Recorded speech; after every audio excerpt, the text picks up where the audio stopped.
Howdy folks, Moose here. Want to explain a little bit about the game. And really it's no more than looking through that viewfinder, saying to yourself, this is the subject. Using the right lens, the right exposure, putting yourself in the right place to then tell its story in your own voice. Now, in that process, you have to carry that all through when you go post-processing. If you use the same logic when you go click at the camera, the part in the digital darkroom should be very quick and simple. There should be no guesswork.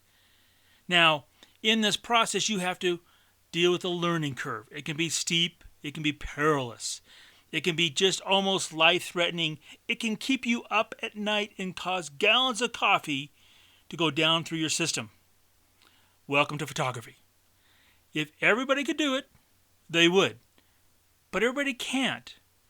Those images that really go out and grab somebody, well, there's something more to it than just being in the right place.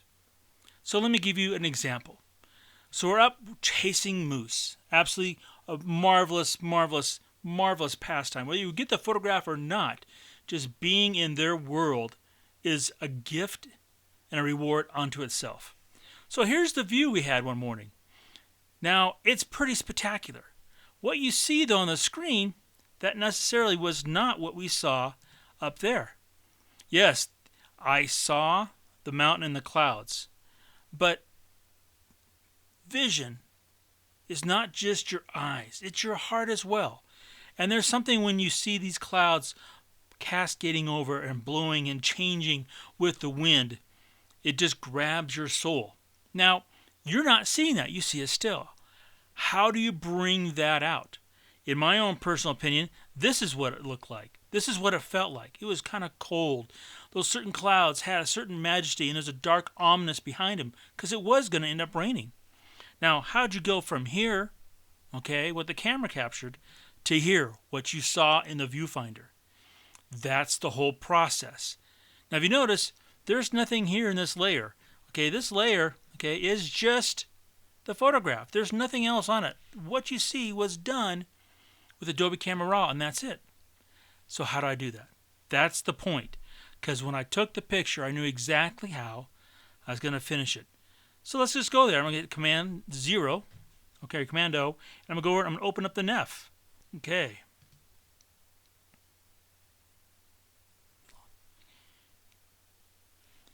Here it is. The image for my D4S, shot with the 200 or 400, okay, F4, Camera Raw, 9.11. Here's the photograph. Now the first thing I need to do is put this picture back to the way the camera took it. Now, when I say that, it's very deliberate. That's because Adobe Camera Raw is not honoring my settings in the camera.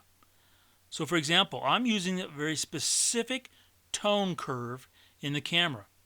It's under the picture control set. It's called landscape.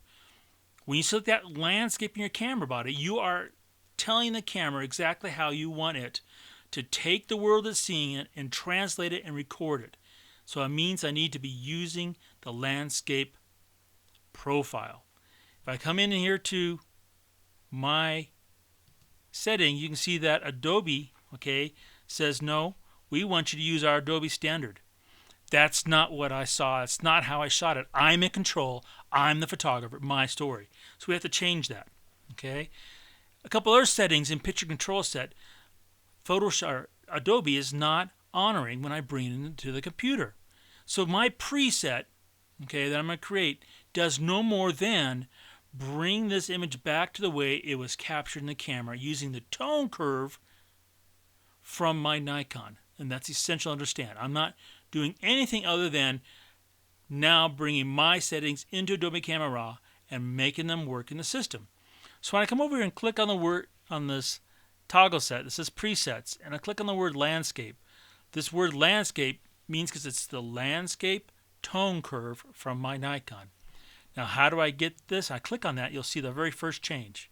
Okay, toggle back and forth. There's the what Adobe thinks it should look like. Here's how I said I want it to look like from out of the camera.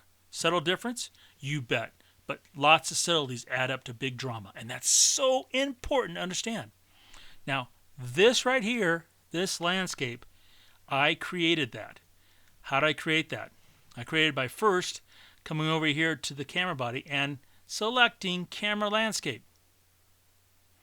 The next I did to get my preset settings for my camera into the preset I created in Adobe Camera Raw, I came over here to sharpening and put the sharpening to 85, 1, and 1, and 10 I should say.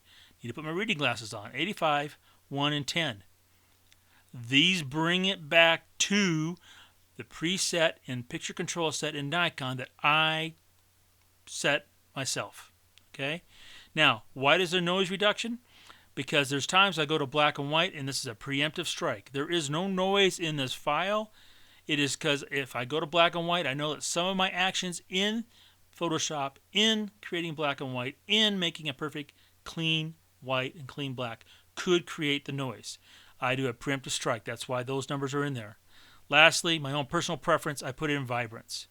So my preset, I just come over here. As you see, I open an image, click on landscape, and then everything is now, this image is back to the way the camera created it. And that is all. And that's essential. Now, with that said and done, how do I finish the file? What's the subject? It's these beautiful clouds wisping in and around this peak. That feeling of cold, of ominous, yet of rugged beauty. There's lots of ways you could go about finishing this. Let me show you another idea that's simple but works really well. Come over to the FX tab over here and dehaze. Yes, I've heard and seen people use dehaze sometimes really horribly. Sorry, folks. But it's another tool. What's it doing? I'm pretty sure it's taking out some of the black edge of the pixels. Because when I move this over, watch what happens to the relationship between all these grays and dark grays in here. That's what you got here. I mean, you've got just grays and dark grays. Oh yeah, one thing I should probably do. I shot this in cloudy. Okay? That's a 6,000 Kelvin temperature. That's another thing that's not honored by Adobe. It's my white balance. So I need to put that in there, 6,000. That's important. Now, back to the FX tab and dehaze. If you watch the relationship between these light grays, darker grays, and very dark grays, when I bring this up, watch what happens to that whole ominence. What's happening? It's pretty dramatic, you ask me. Right? I mean, all of a sudden, the relationship between the clouds and stuff, here, letter P, you can see the before and the after there. Look what's happening. Look what happens to the relationship. I did nothing but one very specific, targeted slider move to affect one thing. This relationship of grays. Did I dehaze it? Not even. Did I intensify it? Big time. Now with that, what's my subject? It's this up here in the moods. Now, how do I set off these moods a little bit more? It's pretty simple. I'm just going to go over to whites. Okay? Just going to go to whites. Bring them up a little bit. See everything just start to pop? See how that line right there just started to pop on that ridge line? The snow, okay? And it's got, yeah, a blue color cast. Means it looks really cold. You see blue, you go brr, brr, and that's what I want. And that's it. That's how I got to what you see here. No more, no less. It's that simple, okay? So I really want to encourage you. Go the extra mile. Go through the extra pain. Learn to use the sliders intelligently. Not just willy-nilly, hopefully throwing up the Hail Mary. Learn your craft.